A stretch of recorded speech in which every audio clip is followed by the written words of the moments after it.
I did immediately regret it in a sense. Wait, how are they here, bro? If they killed niggas, how are they here? Where I called my mom and I apologized to her and I said, I'm so sorry, I think I killed your husband. But then there was also the sense of like, oh my gosh, nigga, you I don't killer, have you to keep reacting looking for, over nigga? my shoulders anymore. I don't have to live in this fear that he's gonna actually come after me because it already happened. She probably killed in self-defense type shit. They all probably self-defense type shit. I would kill them again. 3, 2, 1, Okay. go. Thomas Ogden was a beautiful person, and he was my friend. And what happened was an copped your accident. homie, bro. And I would give anything to have him back. My name's Forrest, and I accidentally shot and killed my best friend when I was 23 years old. I felt like a shattered person most of my life, and there are still shards missing. But I just spent the last 5 years writing a very painful memoir. It gave me an opportunity to visit a lot of past trauma. Bro, I feel in a strong space to be a support for other survivors and create positivity in the world. All my Bro, what did you survive? Nigga, you killed your homie, bro. What? Bro, shut the fuck. It's been in the time of war, so I agree with what I've done. Would I do it again? I would, because if I didn't kill that individual, they would have killed me or somebody else. I was a sniper, so I'm looking after a platoon of 20, 30 guys, sometimes as small as 6 guys. But I don't like strongly agree with it because of the after effects, like what it did to me mentally. You know, I was. Bro, this dumbass car, bro. See that shit don't.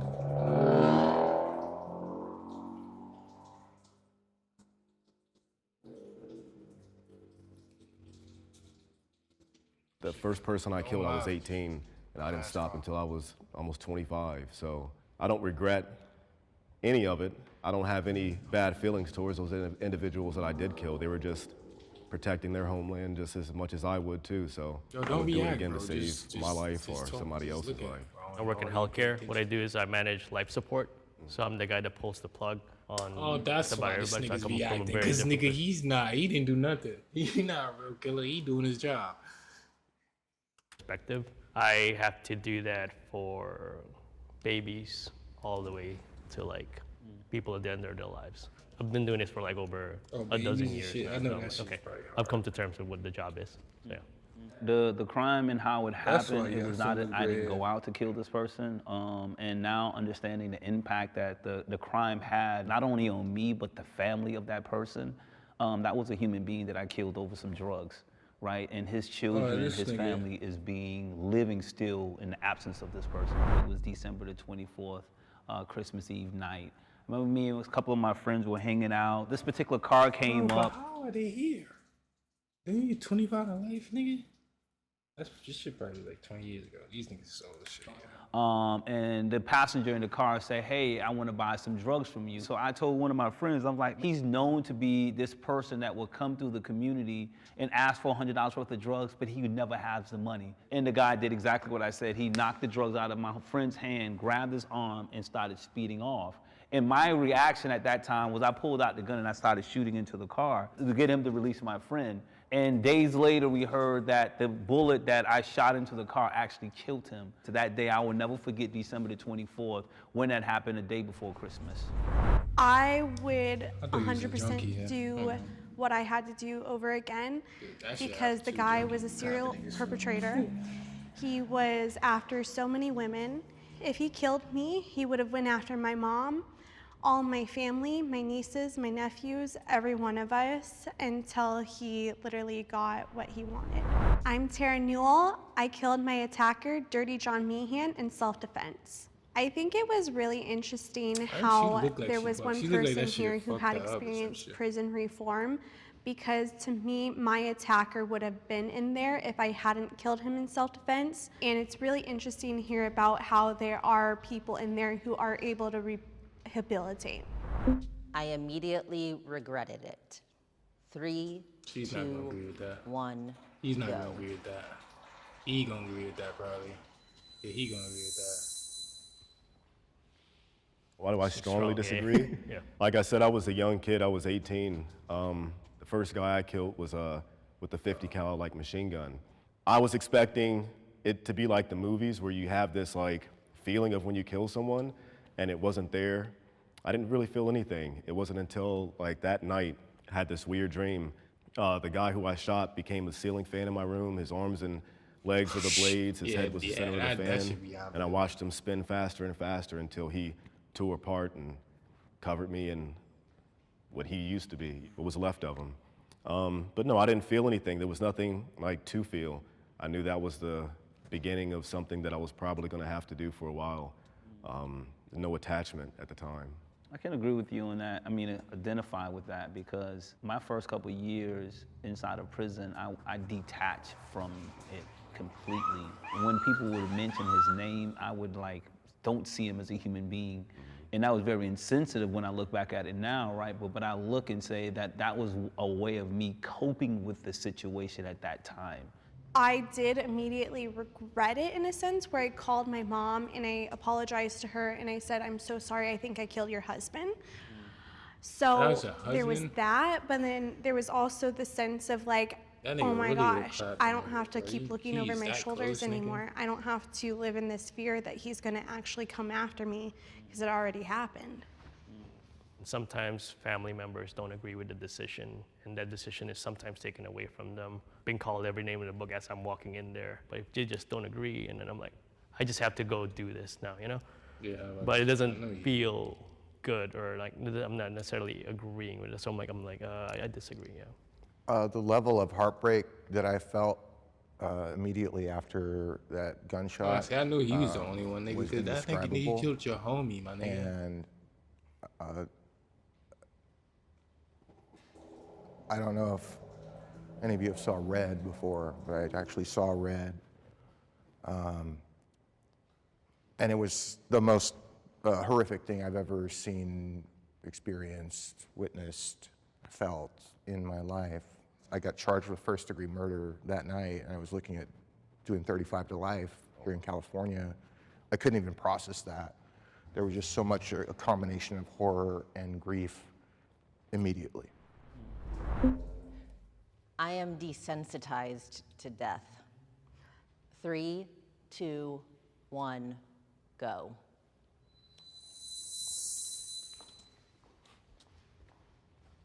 Somewhat agree. Why is that? Yeah, why?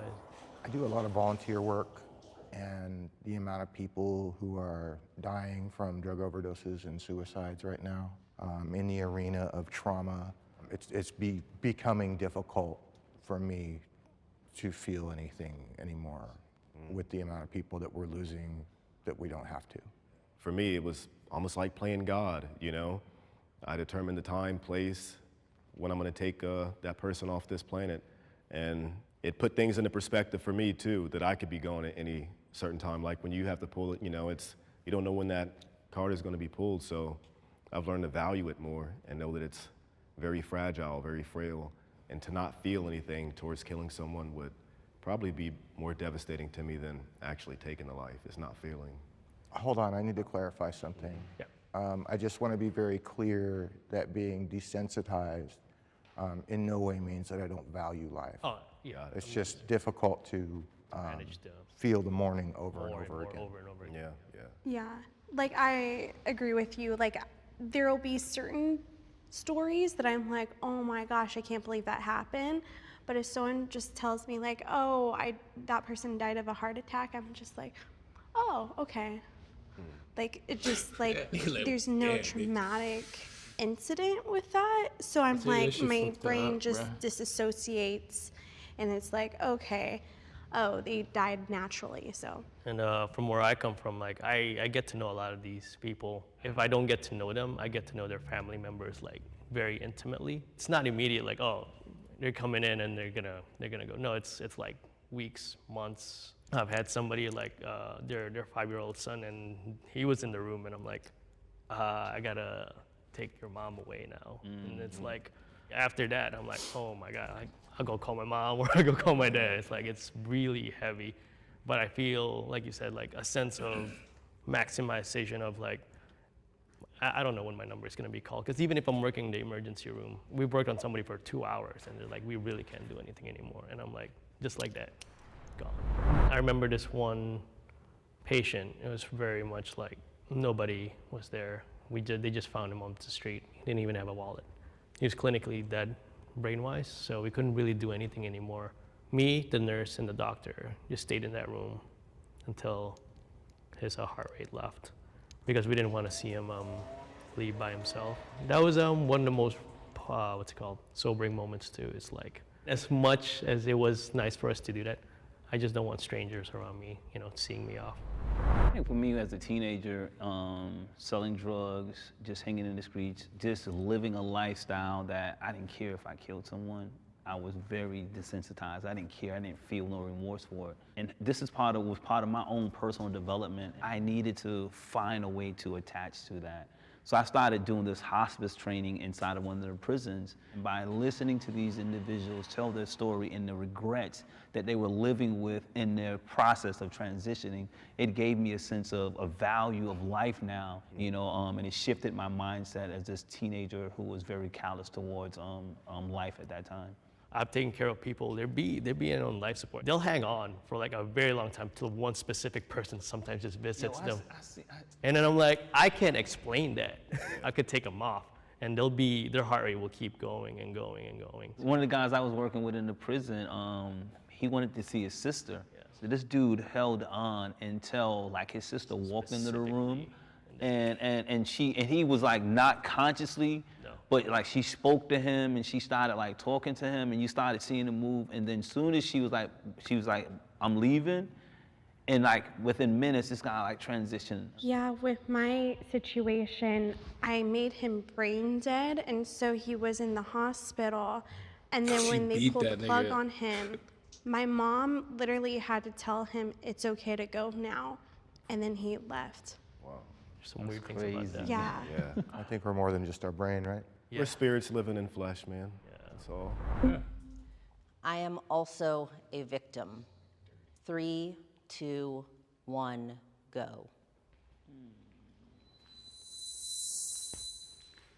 I feel weird. Yeah, but you was a victim, But I feel like I have to be over here because the guy came after me. I was in a parking garage. I was just trying to go to the Jason Aldean concert that night. He started attacking me, stabbing me, and I fought back and I won. So I didn't ask for any of that.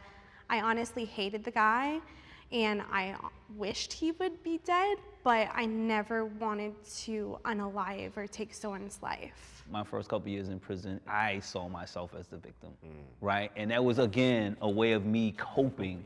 As I continued to do some interpersonal work, I realized that I was not a victim, that I still made a choice in the crime that I committed, right? But I just wanted to share that. Like I wanted to run over there, but I'm in this place of healing and reconciliation, and I had to like move away from the victimization mindset and take ownership for the decision that I actually pulled the trigger, committed the crime, unfortunately, and someone died, and I have to take that on because that's part of my own personal growth and development. I remember on a Friday night, 3 years into my incarceration, I remember laying in my bed watching this show called Dateline, and for the first time I heard a mother.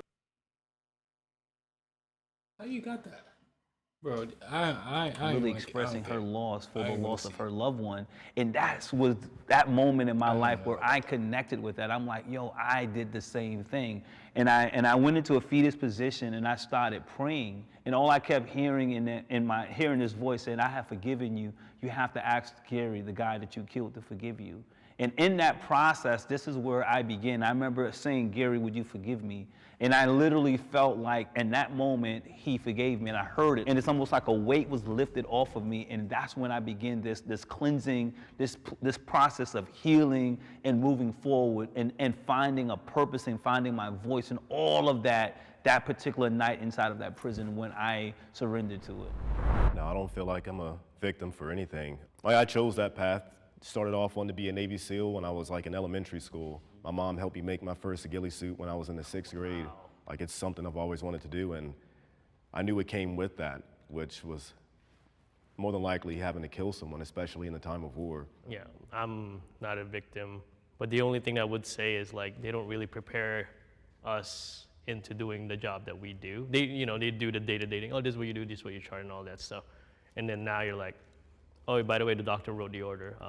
Go take him off. And now I gotta walk in, or like if it's a baby, they're still holding them in their hands and stuff, and like go take them off. And so I never really thought about it. Like nobody's like talked to me or anything. Like, by the way, this is where you're gonna feel afterwards, or like when you get home after you clock out and everything like that. Yeah, we don't have a handbook on that either. Like, yeah. Yeah, they teach you how to kill, but there's no How to process it. They got that shit I now. have profited from the murder. 3, 2, 1, go. Make me feel bad about this. Something called murder. That word's kind of Strong, yeah. Yeah. Blood money. That's what I'm thinking. Why don't you like that word? I don't like it All either. right, I don't think it applies universely. Yeah. Right? Absolutely, yeah. Homicide is a universal term. As far as profiting from any part of my story, no. I've spent the last 5 years struggling to write and publish a book, and I've spent about 80 G's on it and made about 4,000. And that's not why I did it. I did it because I want to help people, but I don't think that it's very common for people to profit off of I think he capped. recovery from stuff, right? Well, maybe it is. I don't know. I guess I'll go over here then. My attacker, my show got made into a podcast called Dirty John, and then it got made into a documentary, a TV show on Bravo, and now on Netflix. And I felt like I've been exploited in a sense because I did not make anything off of the podcast. Although people think I profited off my story, I did not. But also, and you get paid to take his life. No, not at all. Okay, so if you profited off of if I profit off of anything, it's my hard work afterwards. Yeah. It's my hard work to share and be of service.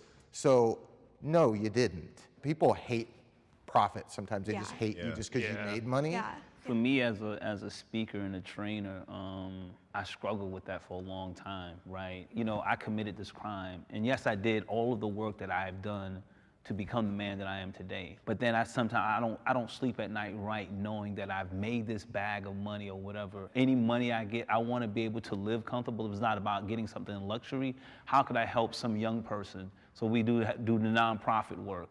But my 5-year goal now, or 10-year goal, is whatever profit I make is to create a foundation in honor of Gary. Going back to that promise I made to him almost 30 years ago inside of a prison cell. It initially started as me writing a journal.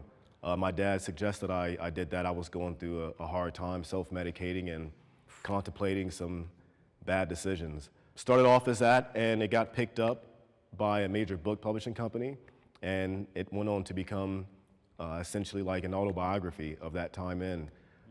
After accomplishing that, I went on to what I do currently, which is write, novels and stuff like that, not based on my life because I did feel a certain way about it, of profiting from killing, I get what you're saying too. All the work that you put in there after, that's on you, but I also see it as, well, I killed all these guys and I wrote a book about it and profited from it. Were you an E4 or E5? E5, yeah. That's all the money you made off it, right? Once again, complex issue that gets lumped together. If somebody has money, they must be doing something for bad, profit. yeah. And I think where an answer is, do we follow purpose or do we follow the money? Mm-hmm. It's gonna go away when I die. It's not gonna matter. What's going to matter when I die is what I did. Exactly. Am I proud of myself for the things that I did?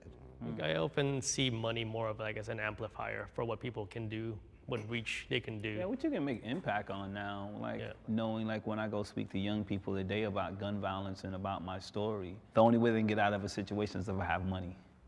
Right? That I can create a safe space for them to go after school. So I have to make some money to be able to do that, you know what I mean? But I don't want to make a bunch of money and I'm living here and then I walk into the community and say, hey, young kids, put the guns down, prison, say no to prison, and then I drive away in this nice car and forget about them, right? So that's where I'm at. Like, purpose for me is about how do I make impact in the lives of the people that I serve.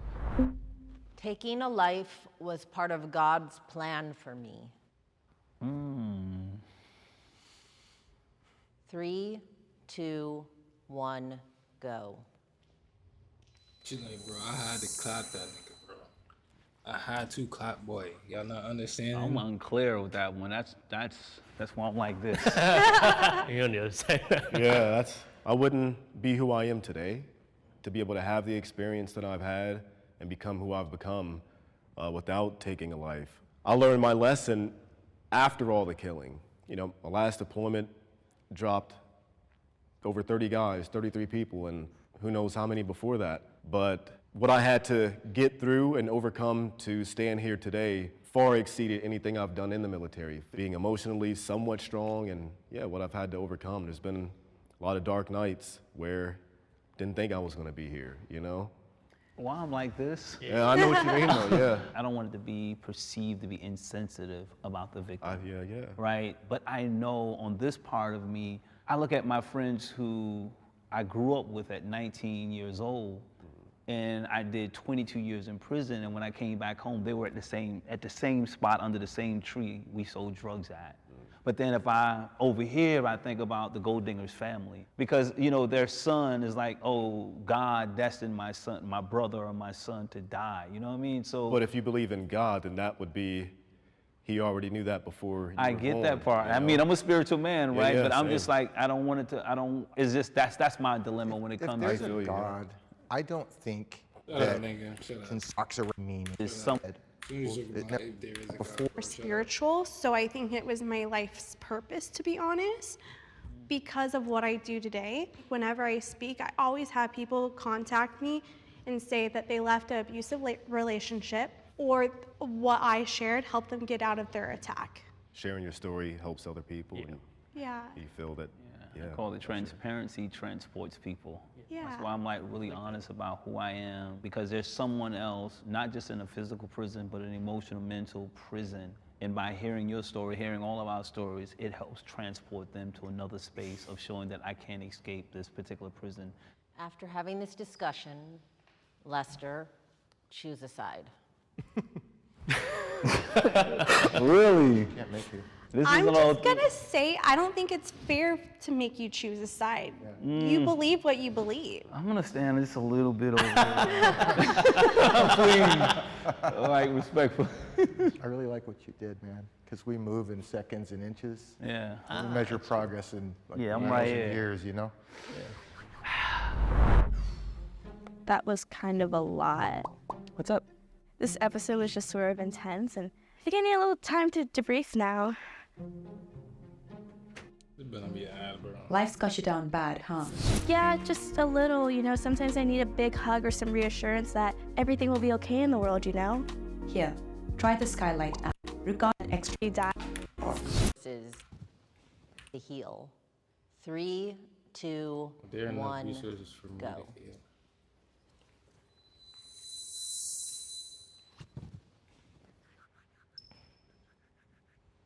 When I was in the military, it was like looked down upon to go seek mental help or anything. Dude, you'd get kicked off the team, you know, in a heartbeat.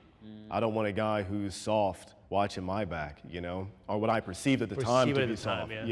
After each deployment, our therapist was like a 18-wheeler truck full of kegs of beer and more beer. And 12 hours ago, I just took a life, 21 years old, at a strip club in Atlanta, drinking, you know, till my eyes pop out to cope.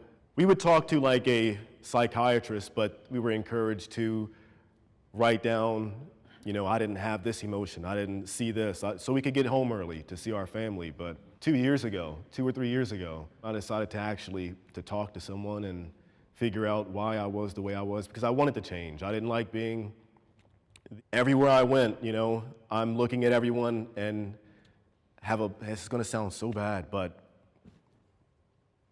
I was polite to everybody who I met, but I always in the back of my mind had a plan to kill them, just in case the situation presented itself. If something went south, I've already mapped out and planned for 3 different scenarios how I would kill this person.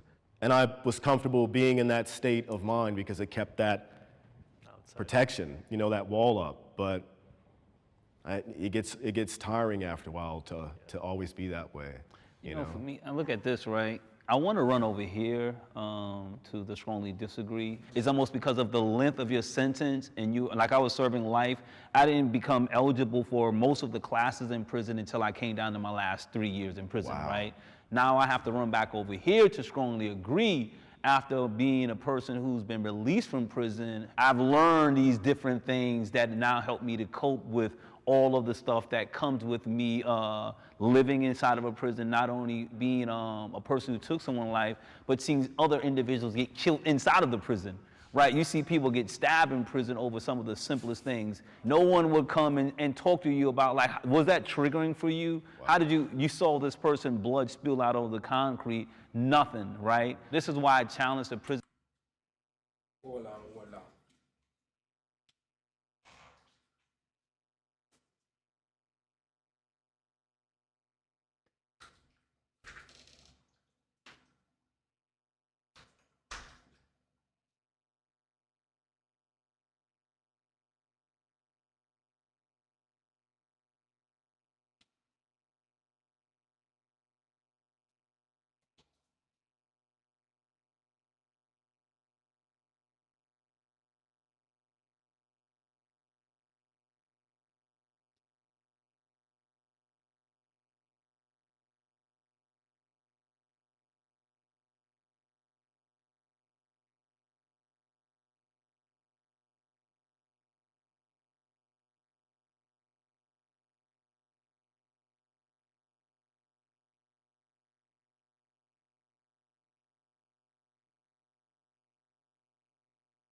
Prison system and anyone who works in that prison environment to create more mental health services for those in prison, because yes, that person may have committed a violent crime, but we don't know their story.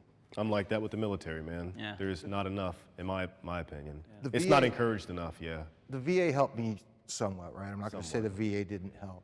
But when I was suicidal, I didn't call the VA helpline because I didn't want to sit here and fill out a strongly agree and disagree form and wait in a waiting room. And I called another brother, and he sent me to a program called Save a Warrior, and I experienced something, it might sound weird, called initiation there. The participant faces their own death, and they receive a transitional object. And something about that changed my psyche, and something clicked. And we did stuff like the ceremony for the dead there, where we write the names of the people we've lost and the people we've killed, and we get to cry and like feel and process and become human again, because war can break us and prison can break us and make us incomplete and not human.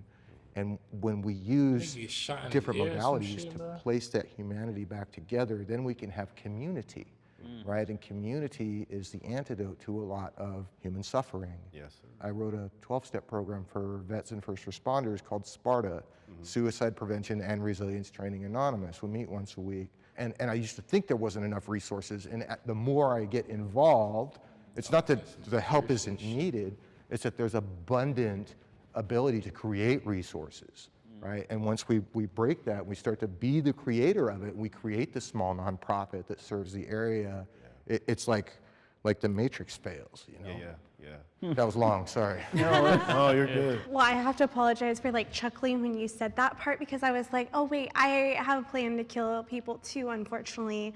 And then I used humor as my trauma response sometimes. So I strongly agree that I have the resources and the tools I need, because I'm gonna forever be on my healing journey, and I'm always gonna look for them and find them. However, talk therapy, I don't think is very beneficial to a lot of people. I think that a lot of therapists need to learn about the nervous system, because a lot of what we went through, we had to use our fight response. So I had to learn how to calm my nervous system to get to homeostasis, to the baseline. It's like, as a person of color, it's like growing up, like as an immigrant, it's more like it is what it is. When you like things happen to you, it's like, you don't really like, oh yeah, go see your therapist or anything like that. Especially working through the pandemic, I have never seen like that much death in my whole life. And I've been doing this for, at the time, like 10 years. And this was before the vaccine. And I'm like, I don't see the end of this tunnel yet. For me to quit the job would mean other people would die. And for me to continue this job, meaning I would die. And then that was the first time I'm like, I really don't know what to do right here. And that's the first time I'm like, wait, there's this thing called therapist. Maybe I should go talk to one. I wish it was more readily available and accepted at the same time, because none of my friends go and see their therapist. And I can completely tell them, like, you wouldn't have certain amount of issues if you just kind of worked on yourself in a different way. Or maybe not therapist, but like a different way, you know what I mean? Yeah, like coaching. Right here too, again, I want to run over here, right? Went in prison at 19, walked out, I was 41, into a completely different world, right? Wow. So now, like, my organization, Path to Redemption, is that I want to provide that service. Like, how do you cope with when you walk into a grocery store after 20 years and you walk in the self-serving line, you got to swipe that card, and you don't know how, or you walk through a line and it beeps, right? And you thinking that is going to be tackled by the police because they think you're stealing something, right? And this is why, like, you and I, individuals, can create that. You're gonna be made. I'm running over. All right, so there is not by any means enough space to talk about, like, I was a foster kid, right? So I got raised in poverty and abuse and negative relationships. So what did I do when I grew up? I created poverty and I created negative relationships, right?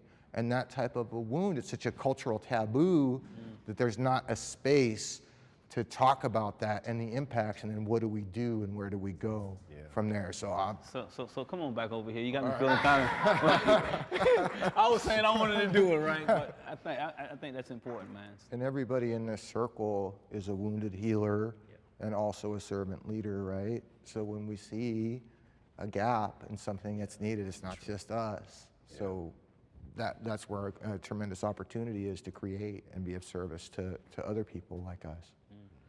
I would say it was dope talking to y'all, like learning the different angles of, because I was kind of like skirmish about that title Killer, but listening to all of the different facets and challenges of it, you know, I really appreciate it. For me, I go back to South Carolina and go back into the Department of Juvenile Justice and work with these young people. This is what I want to take back, right? Like this, I want to take that. Same boat, man. A lot of preconceived notions we have about people. I might look at you a certain way, and never would have had a clue that there's a commonality or something we can all relate on and learn from. It's not every day you get to meet someone that's taken a life, or, you know, and for me, it's made me feel alone at times and not be able to be understood by people because of the emotions and stuff that we have to go through. I agree.